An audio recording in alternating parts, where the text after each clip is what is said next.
Hi hello అండి, welcome back to my channel magical Dimple Google's. ఎలా ఉన్నారు? అందరూ బాగున్నారా? నేనైతే చాలా బాగున్నాను, మీరు కూడా బాగున్నారని అనుకుంటున్నాను. ఈరోజు వ్లాగ్ వచ్చేసి నేను ఫుల్ డే ఏమేమి తింటున్నాను అనేది మీకు చూపిస్తున్నాను, చూడండి. అంతకంటే ముందుగా మీరు ఎవరైనా నా ఛానల్ని ఫస్ట్ టైం చూస్తున్నారా? అయితే ఇంకెందుకు ఆలస్యం, తొందరగా లైక్ చేయండి, సబ్స్క్రైబ్ చేయండి, పక్కనే ఉన్న బెల్ ఐకాన్ని క్లిక్ చేయండి. మార్నింగ్ ఫస్ట్ బ్రేక్ఫాస్ట్ అయితే ప్రిపేర్ చేస్తున్నాను. ఇప్పుడు వచ్చేసి బ్రేక్ఫాస్ట్కి గారెలు చేస్తున్నాను.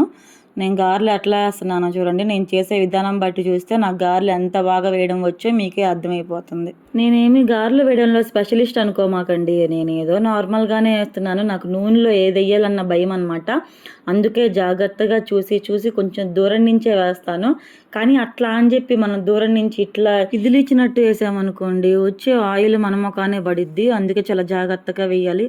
నాకు ఇప్పటికి కూడా గారెలు వేయాలంటే భయమే, అందుకే చాలా జాగ్రత్తగా వేస్తాను చూసుకుంటూ. ఇంతకీ బ్రేక్ఫాస్ట్కి మీరు మీ ఇంట్లో ఏం చేసుకున్నారో నా కమెంట్ సెక్షన్లో కమెంట్ చేయండి, మర్చిపోవద్దు. ఈ గారెలు చేయాలంటే కొంచెం టైం పడుతుంది కాబట్టి నేను ఎలా అంటే పిల్లలకి స్కూల్ లేనప్పుడు హాలిడేస్ టైంలో అలా చేస్తూ ఉంటాను అనమాట. ఇది అందరూ ఇష్టపడతారు, నాకు ఇష్టము, మా వారికి ఇష్టము, పిల్లలకు కూడా ఇష్టము, బాగా తింటారు. ఈ గారెలు నూనెలో వేయడం ఒక ఎత్తు అయితే, నూనెలో వేగిన తర్వాత మళ్ళీ తిప్పడం ఇంకో ఎత్తు అనమాట.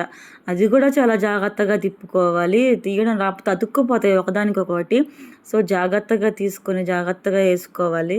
మొత్తానికి వేడి గారెలు అయితే రెడీ అయిపోయినాయి. ఈ గారెల్లోకి కాంబినేషన్ చట్నీ వచ్చేసి ఇది నెల్లూరు సైడ్ ఫేమస్ అండి. ఎర్రకారం అని ఇక్కడ ఫేమస్ అనమాట. ఇది ఏంటంటే ఉల్లిపాయలు ఎండుమిరపకాయలతో తయారు చేస్తారు.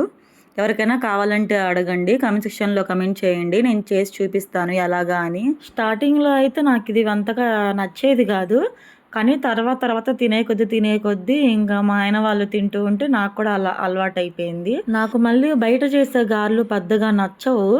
అంటే కొంతమందికి గారెలు బోండాలు అవి బయట చేసేవి బాగా ఇష్టపడి తింటారు కదా, అలానే నేను బయట తిన్ను అని కాదు, నేను కూడా బయట బాగా తింటాను. కాకపోతే ఏంటంటే ఈ గారెలు బోండాలు ఎందుకో అవి ఆయిలీగా ఉంటే నాకు అంతగా నచ్చదు, తినబుద్ధి కాదు. అదే నా చేతితో చేసిన గారెలు అనుకోండి, నేను మా ఆయన ఒక పట్టు పట్టేస్తాం అనమాట. ఇక బ్రేక్ఫాస్ట్ చేసిన తర్వాత 1 అవర్ గ్యాప్ ఇచ్చాను. తర్వాత క్యారెట్ కీర 2 కట్ చేసి పెట్టుకున్నాను. అంటే నార్మల్ గా అయితే ఇంట్లో ఏమి డైలీ కట్ చేసుకొని నీట్ గా ఇలా ఏమి తిన్ను, కాకపోతే ఇవాళ మీకు వీడియో తీసి పెడుతున్నాను కదా, కొంచెం గుర్తుగా నీట్గా ఉండాలి అని చెప్పి కట్ చేసి తింటున్నాను అంతే.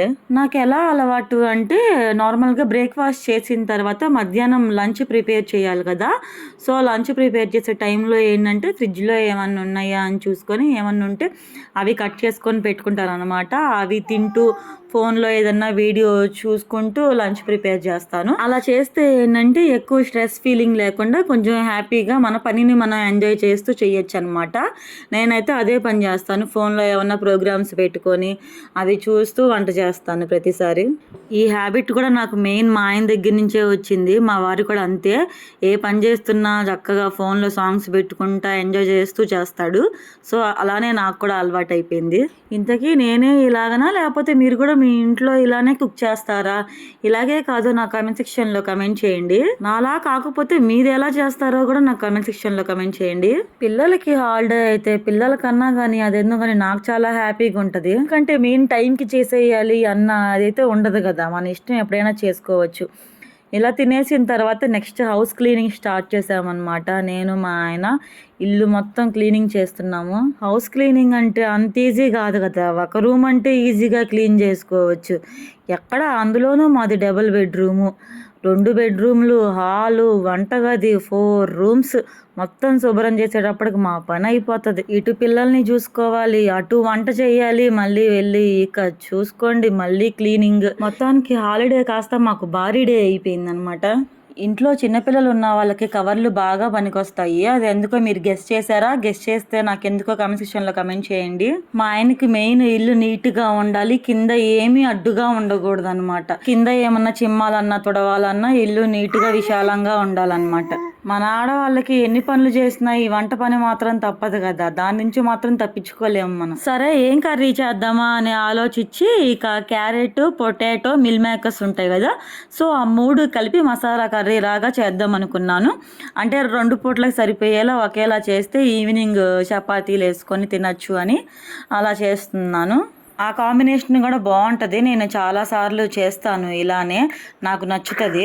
మీరు కూడా ట్రై చేయండి. ఇలాగా mill makers, potato, carrot masala curry లాగా చేసుకుంటే చపాతీల్లోకి తినడానికి బాగుంటది, రైస్ లోకి కూడా బాగుంటది. ఇదిగోండి చూడండి, మొత్తానికి కర్రీ అయితే రెడీ అయిపోయింది. ఇంకెందుకు ఆలస్యం, తొందరగా అన్నం పెట్టేసుకొని తినేసేద్దాము.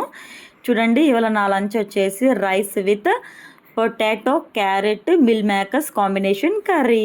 ఇంకెందుకు ఆలస్యం, తొందరగా తినేసేయాలి. దేనిలో అయినా లేట్ చేయొచ్చు కానీ తినడంలో మాత్రం అస్సలు లేట్ చేయకూడదు. ఫస్ట్ ఉండాలి మనం. ఫస్ట్ బాబుకు పెట్టేస్తాను, వాడు కొంచెం చిన్న పిల్లోడు కదా, అందుకని ఫస్ట్ వాడికి పెట్టేస్తాను. తర్వాత మేమిద్దరం కలిసి ఒకేసారి తినేస్తాం అనమాట.